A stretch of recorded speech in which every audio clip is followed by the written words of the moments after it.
Meet Aaron, a guy who had to grow up fast when his sister was in a life-changing accident. At just 18, he made the tough call to skip college and jump straight into the working world to support his family. Now, at 33, he's a seasoned pro, but the past has a way of catching up. When Aaron bumps into Cameron, a former coworker who once looked down on him, old tensions flare up. Just when things are about to get heated, someone unexpected steps in. What happens next? You'll have to watch to find out.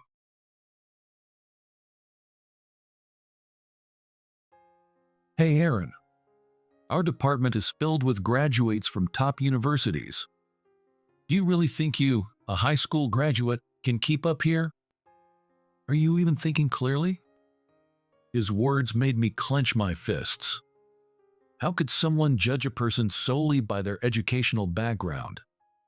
With a small sigh, I made up my mind. I looked him straight in the eye and spoke. My name is Aaron Reed. I'm a 33-year-old office worker.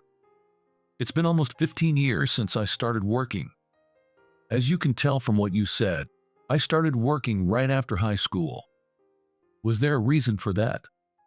Maybe, but I am now thriving in my career. I come from a family of 4, with my parents and a younger sister. My parents are university professors, very dedicated to their research, and seeing them work hard made me love learning from a young age. Mom, Dad, what's this book? This is an important book for me and your mom. Wow, it's really thick. In my childhood, I simply thought my parents, surrounded by books, were amazing. As I grew older and became a high school student, I admired their dedication to research. Taking their classes made me want to go to college and study something I was interested in. Dad, your lecture at the university was really easy to understand. After going to the open campus, I definitely want to go to college and study what I'm interested in. Wow, I never imagined hearing something so amazing from our child. Don't you agree, honey? Yes, Aaron. You follow your own path. Okay. My parents supported my decision and encouraged me to go to college. Aaron, are you going to college? Asked my little sister Claire with a cute smile. Since our parents were busy, I often took care of her, and despite the loneliness she might have felt, she grew up to be a very kind child. Unlike me, who wasn't good at sports, Claire loved running and excelled in physical education at school. Yeah, College is a great place. I know you are good at studies. I remembered her beaming smile when she said this when she was little. It's a nostalgic, sweet memory. I never got to fulfill that dream though. Having kind and diligent parents and a cute and energetic sister, my life was normal and happy. That peaceful life cracked when I was in my second year of high school, struggling with my future. It will take a long time for your sister's leg to fully recover. Claire was involved in a car accident and suffered serious injuries. When I got the call, I felt like I couldn't breathe, and I remember rushing to the hospital like my life depended on it. I still remember the moment my parents and I were left speechless by the doctor's words at the hospital. Although her life was saved, Claire had to be hospitalized for a while, and due to the aftereffects, she was forced to live in a wheelchair. Claire, who loved sports, was initially depressed, but when she heard from the doctor that there was a possibility of recovery, she smiled and said, I'll work hard on my rehab. Seeing her smile was a relief. To cover the cost of her treatment and hospitalization, we needed money. Though my parents were university professors and we hadn't struggled financially, the hospital and travel expenses were significant. Plus, Claire would be entering high school next year and would start thinking about college. This reality led me to a decision. Dad, Mom, I think I'll get a job after I graduate from high school. Aaron. We support your college dreams. You don't need to give up. But the hospital bills for Claire are significant, and we don't know what else might happen, right? Besides, I thought it might be good to start working and learning early. So, it's for myself too. My parents initially insisted I didn't need to give up on my dreams and should go to college, but in the end, they nodded with sad smiles and said, "All right, we're sorry." Even so, for someone like me who didn't have a clear idea of what I wanted to do, the sudden change in my career path was troubling. Not knowing which path I wanted to take made job hunting very difficult. Seeing my struggle, my parents made a suggestion. "Aaron, if you're interested, your mom and I have a friend who started a company. He has extensive knowledge in management and business. How about working under him?" With those words, my future job prospects were almost decided. Following my father's advice, I researched the company and learned that it was a niche firm thriving in the modern age. It had various departments, offering opportunities to develop a wide range of skills as a working adult, and I immediately expressed my interest in working there. My parents talked to their friend Jack, who was then a department manager at the company. Of course, I wouldn't be hired easily, so I had a meeting and an interview-like session with Jack. "Jack, I appreciate it. Don't mention it. You have helped me a lot. Nice to meet you, Aaron." "Hello. It's a pleasure to meet you. Oh, I see you have such a wonderful son." We talked a lot that day, and I became determined to work at Jack's company. Jack also laid out some conditions. "Aaron, I think it's very admirable that you decided to enter the workforce for your sister's sake. I'll support you fully. However, being a working adult isn't easy. I'll teach you everything I can about being a professional. It might not be an easy path, but can you handle it?" "Of course. Thank you very much." Thus, I started working at my current company.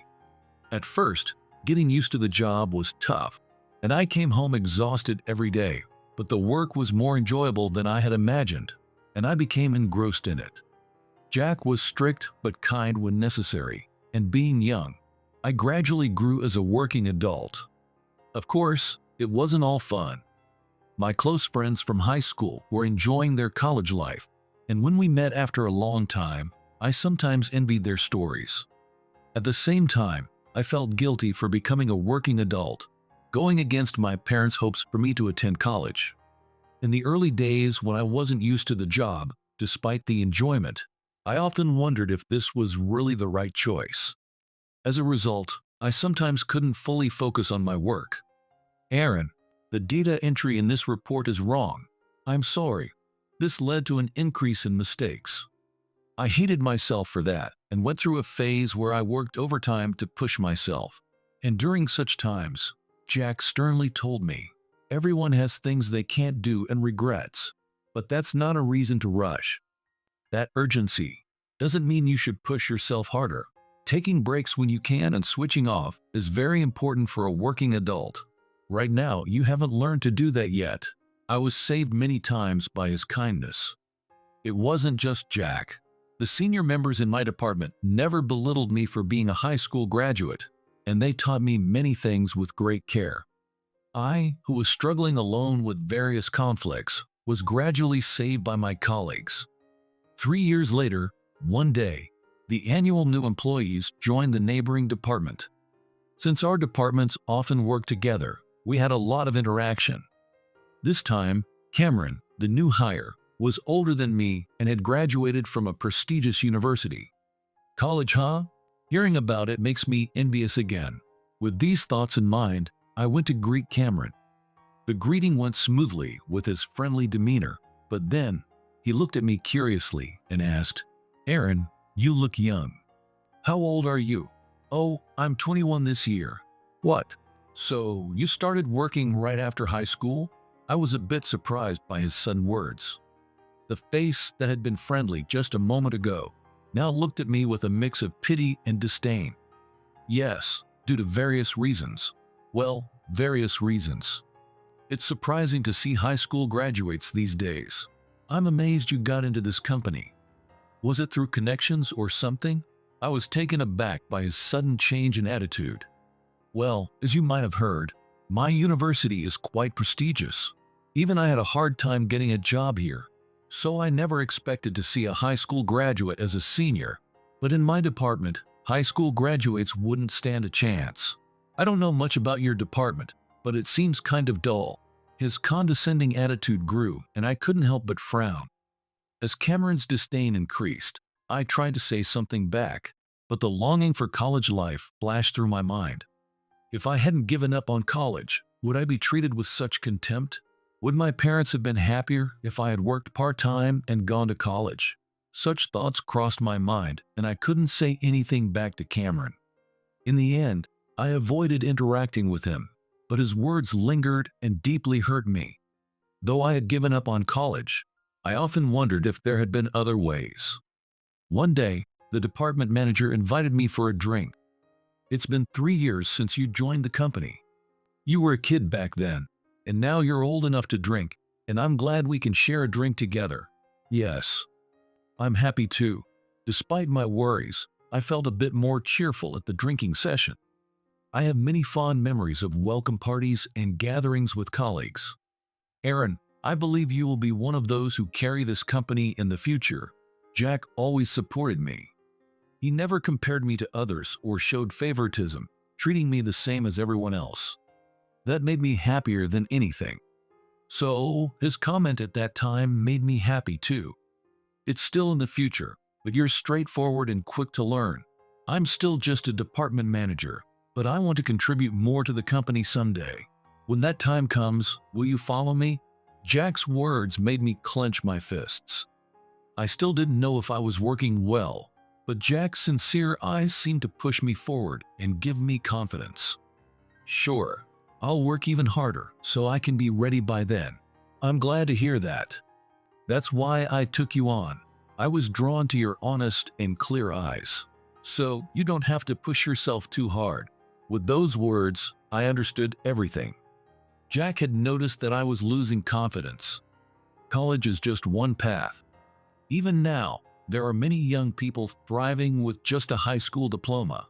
Like you, for example, right? Yes. My vision blurred with tears at Jack's words. Pretending not to notice, I wiped my eyes with my sleeve and looked straight at Jack. I no longer had any doubts in my heart. Someday, I want to repay Jack, and I want to work together and aim even higher. From that day, I dedicated myself even more to my work. After nearly 12 years, I understood how quickly time passes.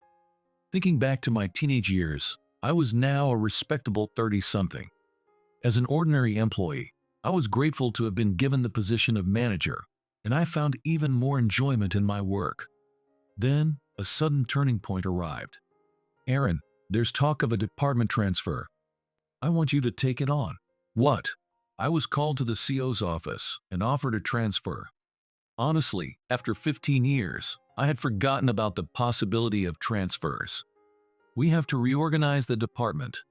It's a tough job, but I believe you can do it. Okay.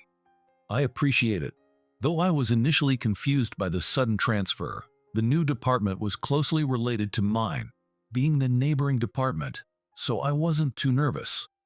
Due to company management and shifting circumstances, the departments weren't functioning well together, and this department was considered a burden, with the goal being to rebuild and improve it. I soon discovered the specific reason why the department had deteriorated so much after my transfer. Hey, Aaron, is that you? A familiar voice brought back memories I'd rather forget. I never thought a high school graduate like you would last this long. You haven't quit yet, huh? The mocking words from 12 years ago resurfaced in my mind as unpleasant memories. But I wasn't the same person as back then. I'm Aaron Reed, and I'll be working in this department from today. I've interacted with many of you in my previous department, and I look forward to working with you. I ignored Cameron's words and introduced myself. Perhaps displeased by my disregard, Cameron confronted me. Apparently, he had also been promoted to section chief, unaware of my subsequent progress, and he continued speaking with a contemptuous smile. This department doesn't need high school graduates, you understand? Hey, Cameron. His colleague tried to admonish him, but Cameron glared back to shut him down. Don't talk back to someone who's beneath me, got it? Understood. Looking at his colleague's face, I instantly understood that the lack of cohesion in this department was due to Cameron. He might be competent in his work, but his communication skills were lacking. With his high-handed attitude towards others, It was no wonder things weren't working smoothly. Cameron, I've been assigned by the CO to improve this department, so I've been transferred here. I deliberately mentioned the CO's trust to convey my authority, and Cameron's expression changed. However, he continued to speak with a derisive laugh. So what? You think a high school graduate can make improvements? There's nothing here that needs fixing anyway. Aaron, this department is filled with graduates from top universities. Do you really think you, a high school graduate, can keep up here? Are you even thinking clearly? The days of old-fashioned methods are over. His words made me clench my fists. How could someone judge a person solely by their educational background? With a small sigh, I made up my mind. I looked him straight in the eye and spoke. I've been assigned here as the department manager. That means I am your superior. And you seem to put a big label on the fact that I'm a high school graduate. But in reality, what does that mean? I have been given the position of manager. Having a title isn't everything. And I don't think I'm particularly exceptional, but this is the fact. I spoke these words to confront reality. I didn't intend to boast about my position, but straightforward words might be the most effective way to get through to someone who doesn't understand otherwise. Cameron, seemingly angered by my words, was about to retort when, calling things old-fashioned is an insult to my principles, wouldn't you say? Sir? Standing there was Jack. He had a stern expression on his face. True to his word, Jack had climbed to the position of company CEO. I had hoped that over the course of more than 10 years, some things might have changed. Cameron, you used to clash with Aaron too, didn't you? Sir, As Cameron tried to continue, Jack cut him off. I was aware of this and still transferred Aaron here, hoping things had changed. Unfortunately, they haven't. It's disappointing. Sir, what are you talking about? You seem to belittle Aaron for being a high school graduate, but I've known him since he joined the company. I was the one who taught him the ropes of being a professional. At that time, I was a department manager. Though it wasn't widely known, he worked very diligently. Cameron's eyes widened in shock at the president's words. He had genuinely been unaware of the connection between Jack and me, and his face turned pale.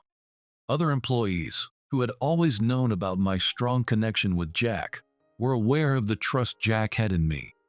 Many employees found it odd that Cameron didn't know this, and they looked puzzled.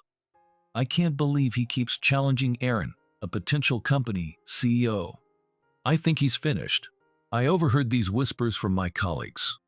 Oh, that wasn't my intention, Cameron muttered, flustered, as the other employees gave him cold stares. Unable to bear the scrutiny, Cameron began to mumble something. I worked so hard to get here to be recognized by my father. I'm not inferior to anyone. I'm better than anyone. Hearing Cameron's words, I realized something. Whatever had happened, Cameron had been striving for recognition, trying not to lose to anyone. That drive had become so intense that he lost sight of his surroundings. We'll address this later. Everyone, get back to work. Aaron, I'm entrusting you with this department. Yes, sir. Jack's words dispersed everyone. Following this incident, Cameron was reassigned to another department and demoted from his managerial position. The new department was a vastly different environment, moving from a planning and management role to one where he had to do the work himself. Unable to bear it, Cameron eventually resigned.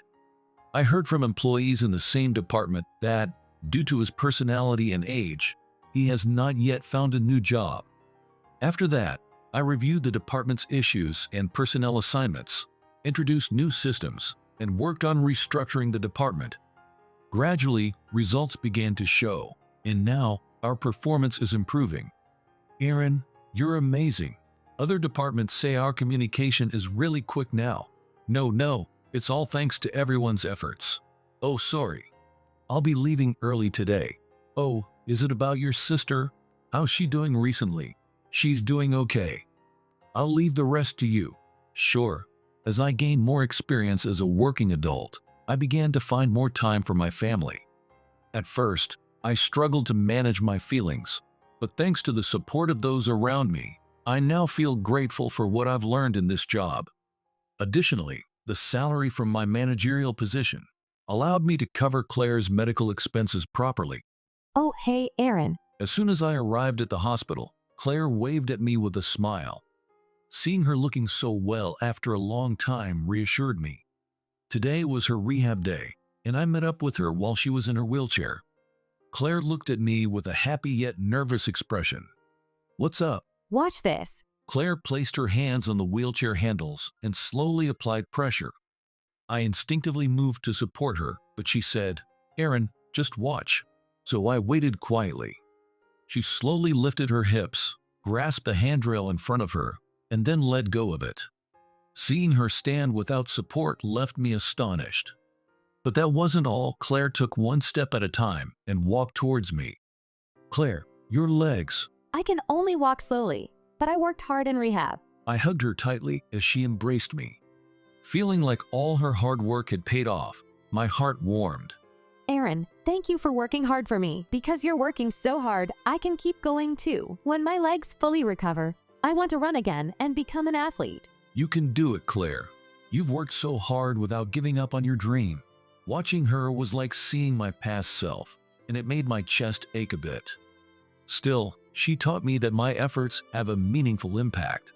Let's take a slow walk today. Yeah, I'll probably question my choices many times in the future, wondering if they were truly right.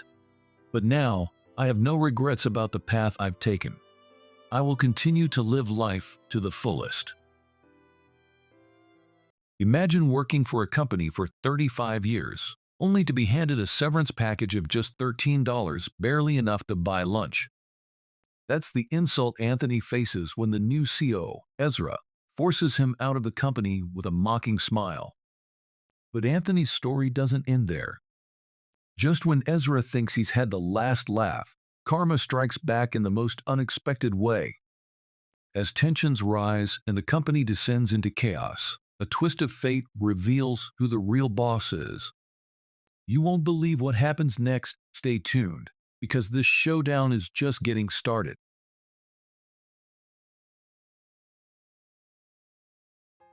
You get what I mean, right? This is my gratitude. When I checked the bonus, there were only $13 inside. I've given you the bonus, so disappear quickly. Delete all the company's data too. Understood. I'll clean it up nicely. I did as I was told and wiped all the PC data before I resigned. As a result, my name is Anthony Harris. I'm an office worker in my late 50s. I've been working at this company, which I joined right after graduation, for 35 years now. I've had busy but fulfilling days, and I intended to work here until retirement. But my life plan fell apart easily. It all started when the CEO changed. The new CEO was the second generation, the son of the founder, Ezra. The company's atmosphere changed with the new CEO, so I decided to take early retirement. My resignation was accepted without issue, so I headed to the office to clear out my desk. I've worked here for decades, but today is the last day. The second generation CEO, Ezra, was there, and he approached me as soon as he saw me. "Here, this is your bonus. Thank you for everything. It's been a pleasure." With that, Ezra handed me an envelope. I was a little surprised to receive the bonus directly. Then, Ezra smiled at me and said, "Take a look inside. It's my gratitude." Okay. When I hurriedly checked inside, there was only $13. What is the meaning of this? Having worked for 35 years, a bonus of $13 seemed strange, so I immediately checked. A bonus of that amount for a useless employee in his late 50s is still too much. But I can't accept this amount. That's none of my business. You're leaving, so it doesn't concern you anymore. What? Seeing me surprised, Ezra smirked. Do you get what this amount means? It's my gratitude. What does it mean? It means my kind feelings for you to barely get by with a smile. It's perfect for you now that you're unemployed. Saying this, Ezra burst out laughing, clutching his stomach. The employees around were glancing worriedly, but Ezra continued laughing unabashedly and gave more instructions impatiently. I've given you the bonus, so get out of here. Pack up all your annoying belongings and leave immediately. Oh, by the way, delete all the company data and don't take any outside. Understood? Not only was the bonus small, but I was also shocked by the meaning behind the amount Ezra chose. Talking to someone so unreasonable was pointless. Thinking this, I decided to leave as instructed immediately. During my tenure, I had supported this company as an executive. I managed a lot of important data related to management and finance. However, since Ezra asked me to delete everything, I wiped all the data from the provided computer and resigned. Having worked at the company for 35 years, of course, I felt sad. But realizing I couldn't keep up with Ezra's actions until the end, I also felt relieved. However, 10 minutes after leaving the company, Ezra called me. "Where are you right now? Get back here immediately. Hurry up." What? Did something happen? Don't play dumb. You deleted important data, didn't you? Because of that, we can't work, and it's a complete mess here. Hearing Ezra's angry voice, I was confused. Ezra was the one who told me to delete the data. So why is he saying this now? As I explained earlier, enough with the excuses, just get here. It seems Ezra didn't understand the importance of the data he told me to delete. I had no choice but to return to the company. When I got back, the office was in chaos with panicked employees. Ezra himself was standing in the middle of the floor, staring blankly at the commotion. After all the unpleasant things Ezra said to me, I didn't feel sorry for him at all. But seeing my colleagues and subordinates looking so distressed, I felt guilty. "You're late. Where have you been wandering around? This mess is your fault. What have you done? I was just following your instructions. Are you blaming me? You're the one who deleted the important data." After yelling for a while, Ezra gestured at me with his chin.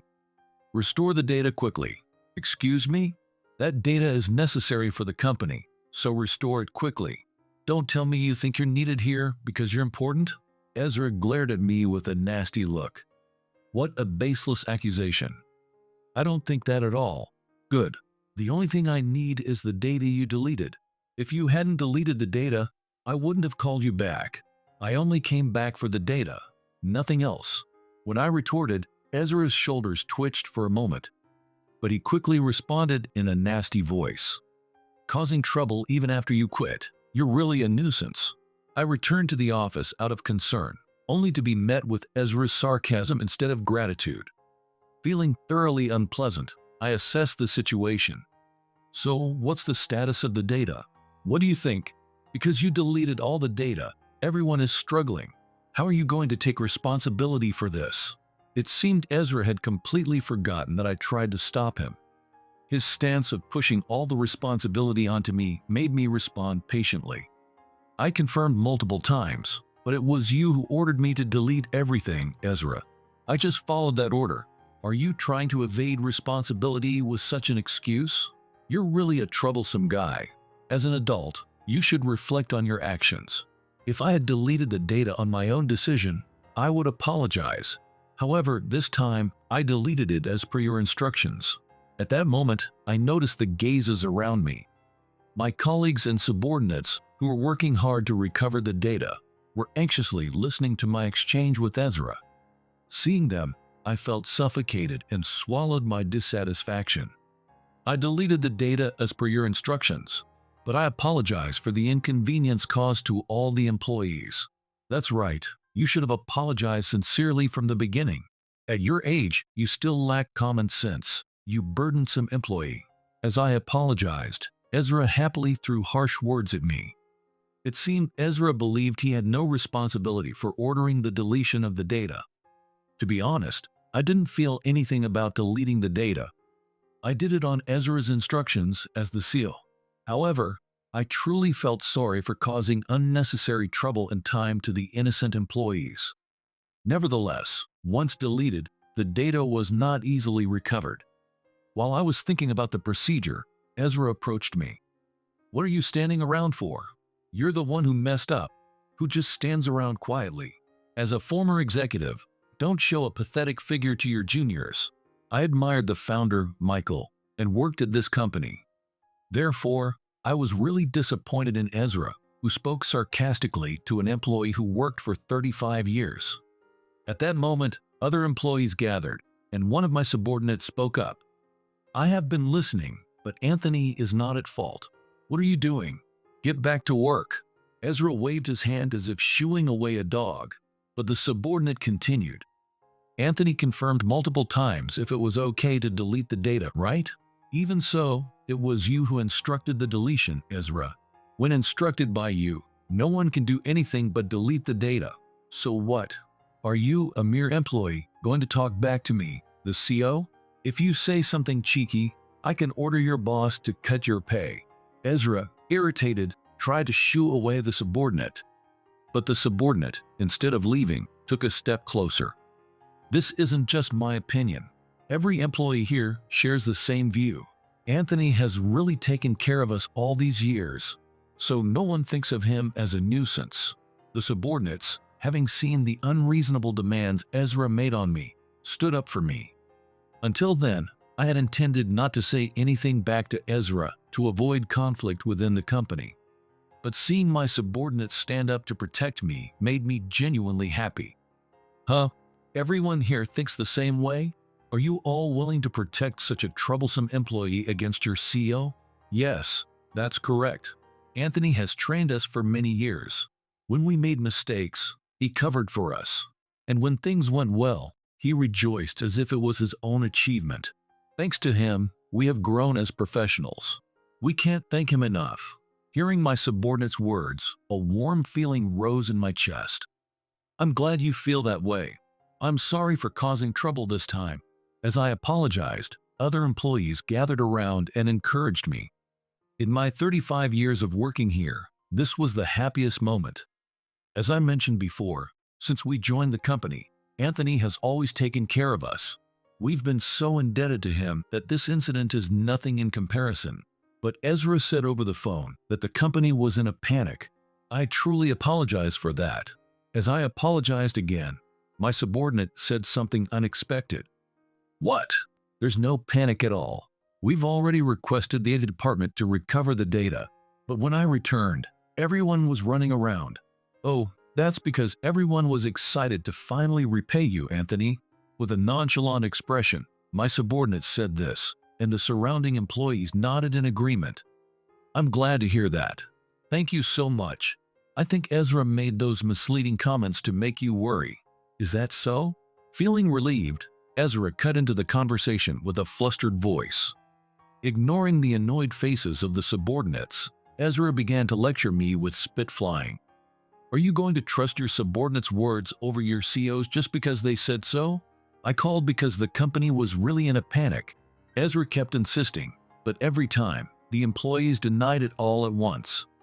When Ezra yelled at me, even though I believed I wasn't wrong, I still felt uneasy.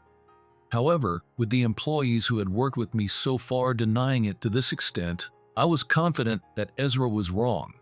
Since everyone agrees, I believe your opinion is incorrect, Ezra. I'm sorry, but I trust the employees. Oh, I see. If you can't trust the CEO, then you should quit. Ezra glared at me resentfully, but I calmly conveyed my feelings. That's one of the reasons I'm leaving the company. What do you mean? I have been patient until now, but I couldn't agree with your management policies.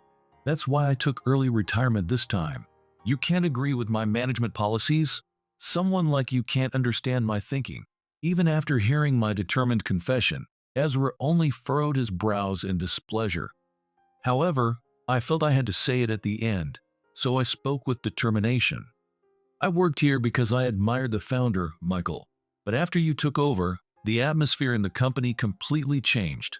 I felt I couldn't stay in this company any longer.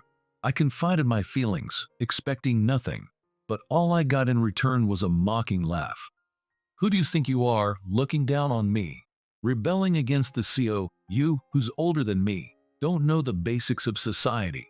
I'm really glad you're leaving the company. I'm sorry for arguing.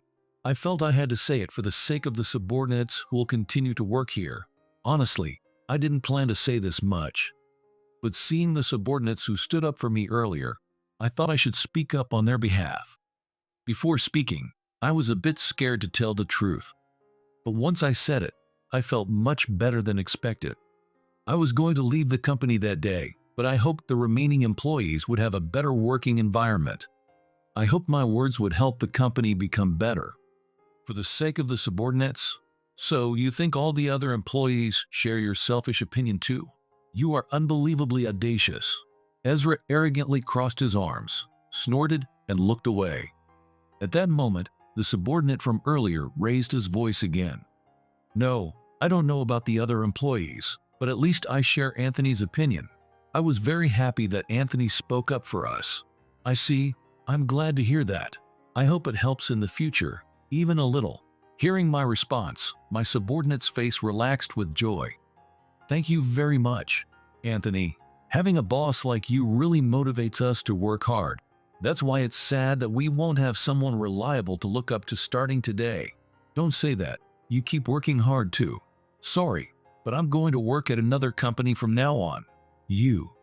Are you mocking me, your CO? If you dislike me so much, I could fire all of you. As Ezra said that, someone from the back of the employees started to speak.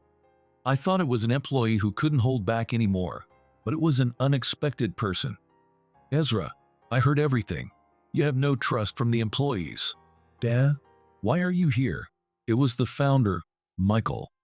I didn't hear anything about you visiting the office.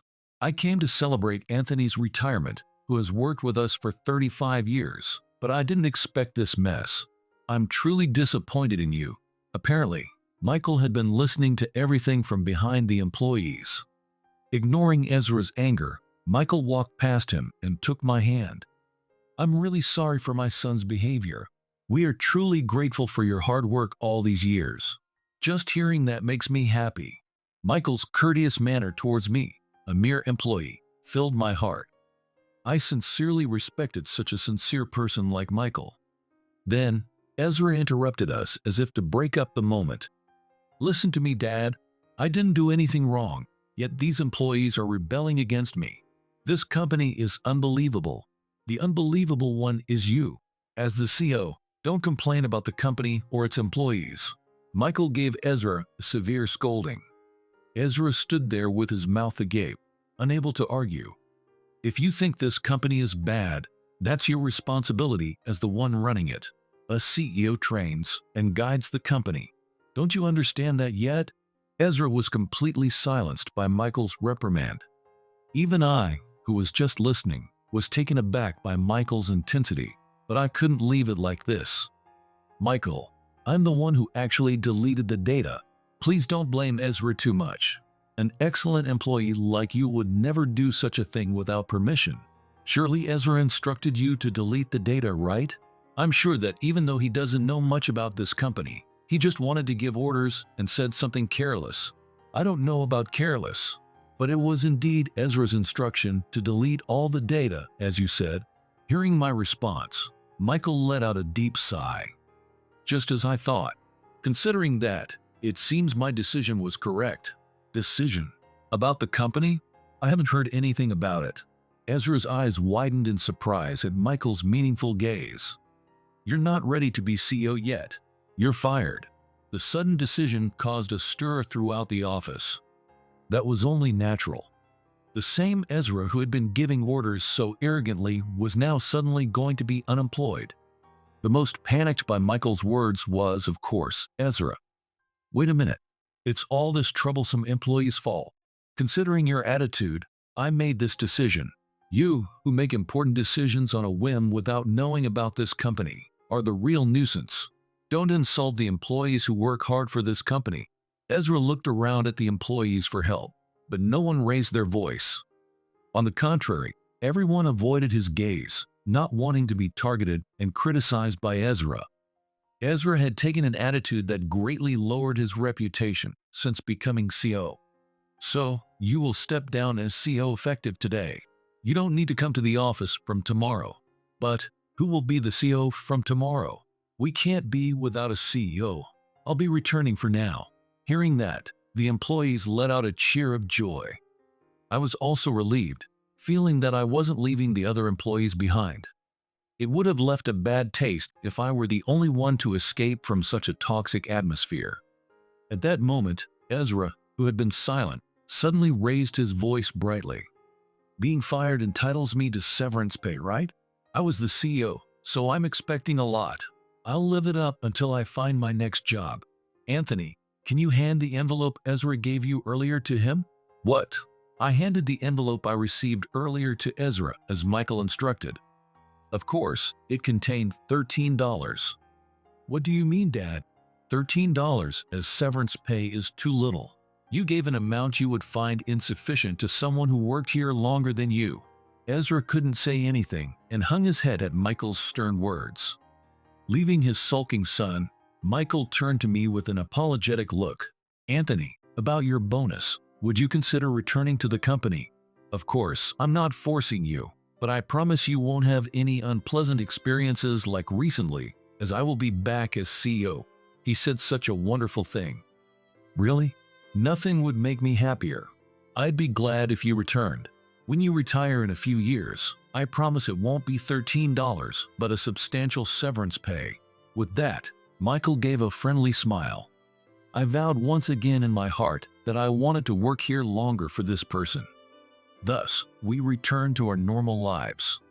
When Ezra came to the company to pack his things after being suddenly fired as CEO, he, prompted by Michael, apologized to me. "I apologize for causing so much trouble. I was still immature as a person. I'm truly sorry. It's okay. I hope that you will grow and return to this company someday." When I replied, Ezra shook my hand without saying a word and left. After that, I worked under Michael until retirement. Needless to say, I received a satisfying amount of bonus as promised. Picture this. Sarah shows up to her company event only to find her seat replaced with a trash can.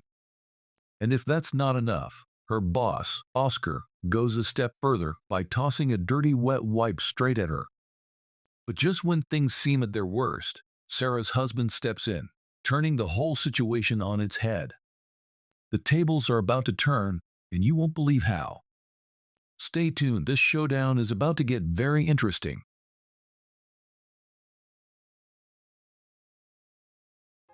I think a trash can suits a piece of trash like you who steals discarded products. My wife's boss was clearly mocking her, his words dripping with ridicule. It was a company social event. In the place designated for my wife and me, a trash can was set up instead of chairs. "Hey, there's some trash lying here." While I was surprised by his words, he threw a dirty wet wipe he had used right at my wife's face. It missed her face, but grazed her shoulder and fell to the floor. Finally, I couldn't hold back any longer. I quickly picked up the wet wipe and threw it back at him. My name is Oscar Hall. The Hall family has been wealthy for generations, owning numerous properties in the state.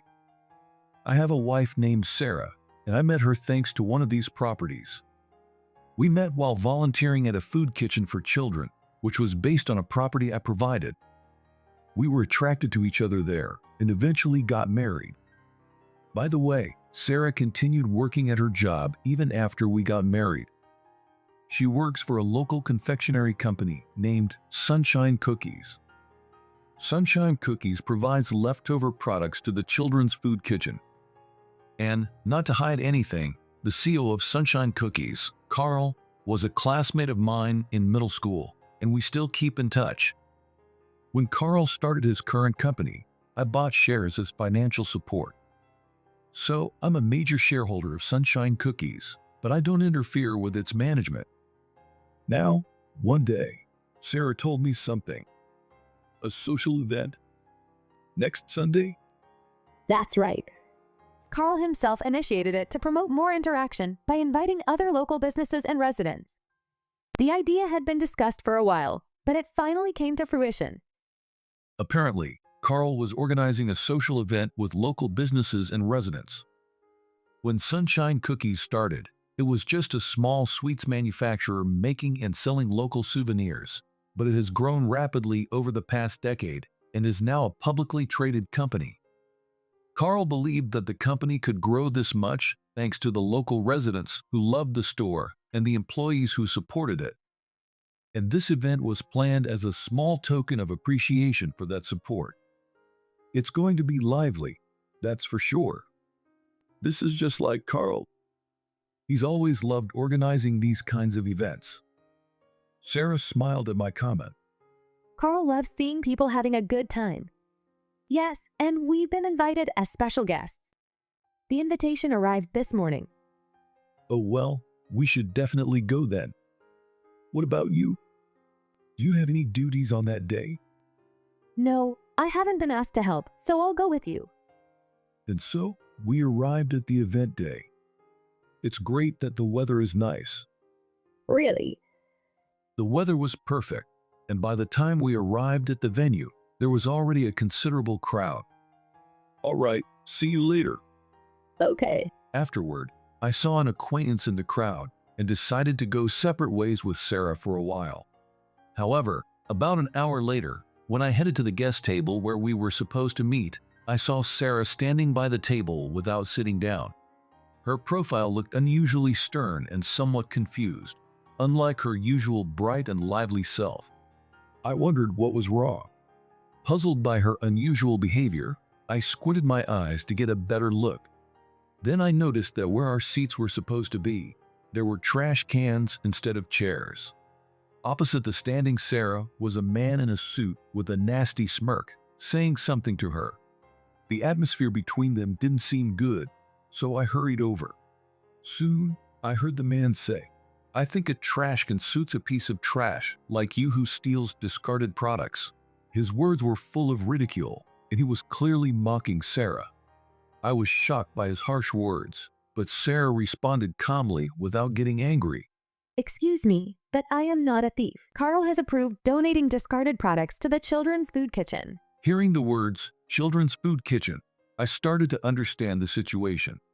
It seemed there was a misunderstanding about the discarded sweets sunshine cookies provided to the Children's Food Kitchen. Even so, calling Sarah a thief was unacceptable, and I was about to step in with anger boiling inside me, when I noticed a woman with a worried expression watching the exchange between the man and Sarah, just like me. She was wearing an employee ID from Sunshine Cookies around her neck.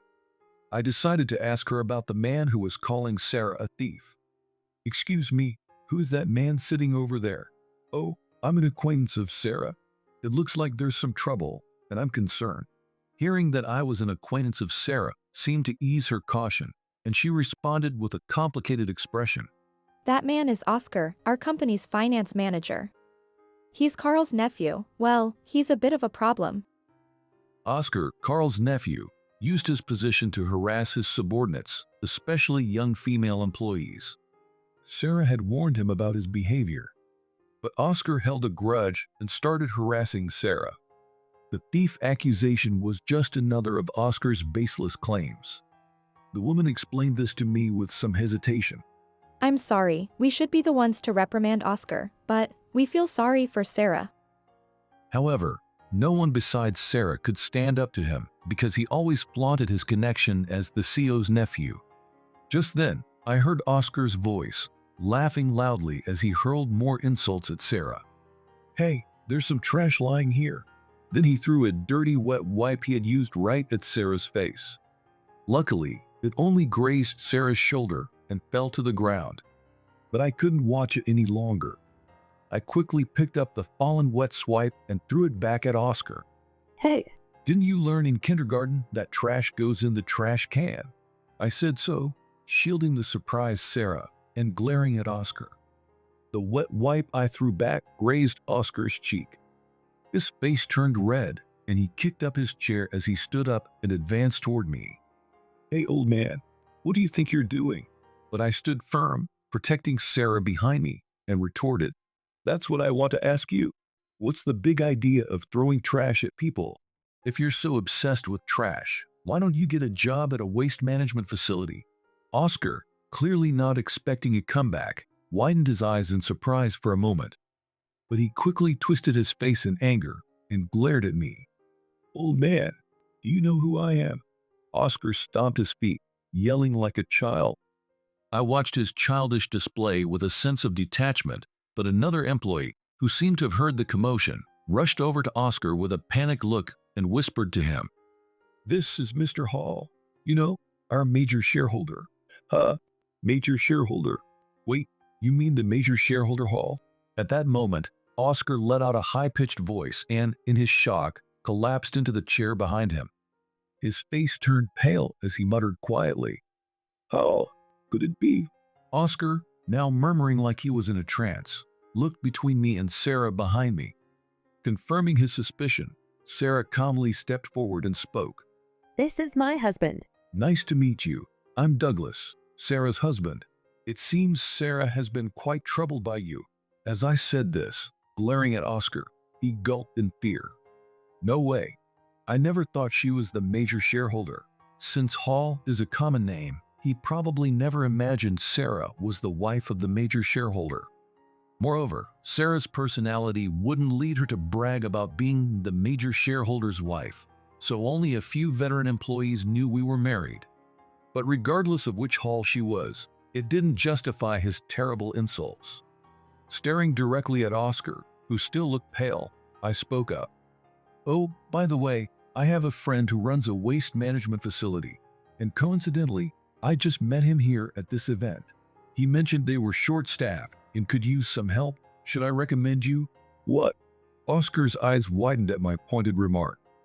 But even though he was shaken, he stubbornly continued to yell like a spoiled child. "Just because you're a major shareholder doesn't mean you can throw your weight around.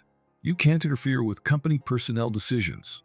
I was dumbfounded by his claim. It was too late for him to try and act righteous now. I suppressed a sigh and nodded slightly. "Well, that's true. Even as a shareholder, it would be overstepping to interfere with company personnel decisions," I agree. "But you know what?" I paused and fixed my gaze on Oscar. A frightened squeal escaped his throat. "I am a shareholder of this company. As a shareholder, I will make a proper suggestion. It's up to him to decide what to do," I said quietly, and then shifted my gaze behind Oscar. He turned to look over his shoulder, as if pulled by an invisible force. Standing there was Carl, the CEO of Sunshine Cookies, looking furious. "Uncle Carl," calling out to Carl in a shaky voice. Oscar seemed to lose all strength and slumped to the ground, unable to sit in the chair. Carl glared at his nephew with an intensity that far surpassed mine. Were you harassing Sarah, of all people? What have you done?" "But I didn't know this old lady, Ms. Hall, was the wife of the major shareholder." Tearfully, Oscar continued to make excuses, which I found oddly impressive. If only he could use that persistence for something more productive. However, his excuses were useless against his uncle. Carl grabbed his nephew by the collar and yelled at close range, "Do you know that Sarah is the savior of our company?" Carl then began to passionately talk about Sarah. This was a story from before I met Sarah. Driven by a desire to revitalize the local industry, Carl quit his job and used all his savings to start his company, Sunshine Cookies. But at that time, his marketing efforts were unsuccessful, and despite the good taste, customers didn't come. Sunshine Cookies fell into financial trouble. They had to discard a large number of products displayed in the store, and it was during this difficult time that Sarah, who was working as a clerk, suggested to Carl. She proposed donating the unsold sweets to a volunteer group that ran a food kitchen for children. Carl thought it was a great idea. Disposing of the products costs money, and if his company's sweets could contribute to society, it would be even better. At that time, Carl didn't know that I was involved with that volunteer group. So when I introduced Sarah as my wife, Carl was very surprised. And we were all grateful for the strange connection that brought the three of us together. After Sarah's suggestion, Sunshine Cookies started donating the unsold sweets. One day, local media featured their activities on their channel. The report highlighted the company's social contributions and its deepening ties with the local community. It was a well-put-together, 5-minute segment that conveyed Carl's good character. An influencer from the local area who happened to see the program was deeply impressed and shared Sunshine Cookies' activities and products on their account in a way that appealed to the younger generation. True to modern times, it quickly went viral. Eventually, Sunshine Cookies' activities were featured on a national information program. As a result, Sunshine Cookies' recognition and favorability skyrocketed, and they began receiving orders for sweets from all over the country. The sweets were already delicious. Customers who ordered out of curiosity were pleasantly surprised by the taste, and Sunshine Cookies' name spread further by word of mouth. A year later, in the Best Sweets and Snacks for Souvenirs ranking organized by a famous travel guidebook, Sunshine Cookies proudly took the top spot in the Eastern region. Do you understand? The reason we can even hold this event now is all thanks to Sarah's suggestion. Carl said this with a deep sense of appreciation, and Sarah, standing beside me, gave a wry smile. This story was actually Carl's favorite to tell when he was drunk. At our wedding, Carl cried while giving this speech as the friend of the groom, and it was quite a challenge to calm him down. Despite Sarah's repeated pleas of, "Please stop, it's embarrassing," Carl never listened, so she has given up by now. After finishing his recounting of the story to his nephew, Carl let out a big sigh as if emptying his lungs. "Your mother begged me to hire you. She said you kept getting fired no matter where you went, and she wanted me to help you. So, I reluctantly took you in." I had heard once about the rocky relationship between Carl and his sister. When Sunshine Cookies was struggling, she barely responded to his calls, but as soon as the company started doing well, she began visiting him frequently, acting like a concerned relative. Carl couldn't completely reject his sister despite her neglect, and she took advantage of his kindness by pushing her incompetent son onto him. "Uncle Carl, please stop, not here." Embarrassed and frustrated by being called out in front of many company employees, Oscar's face turned red again as he shouted. But Carl, ignoring his nephew's feelings, yelled at him. "Shut up. Even someone as reckless as you can at least apologize to Sarah and Douglas, can't you?"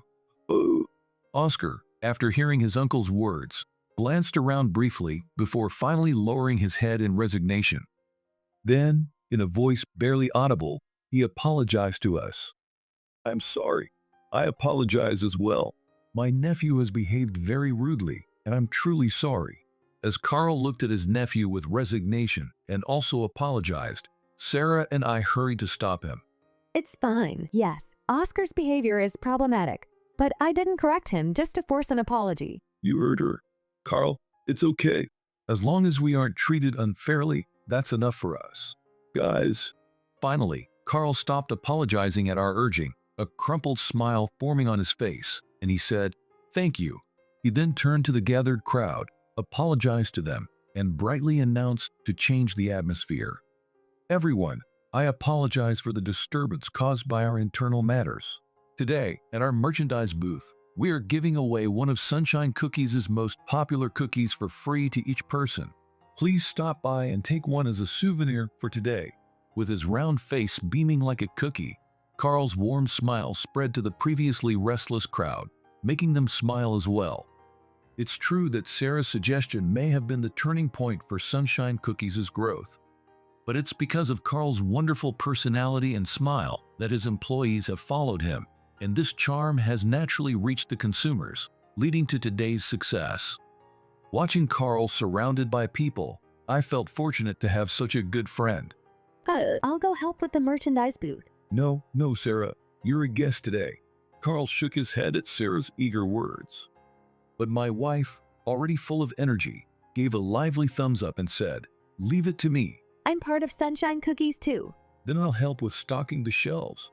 Carl panicked when I suggested that, claiming that if the main shareholder began filling shelves, the other staff would develop ulcers.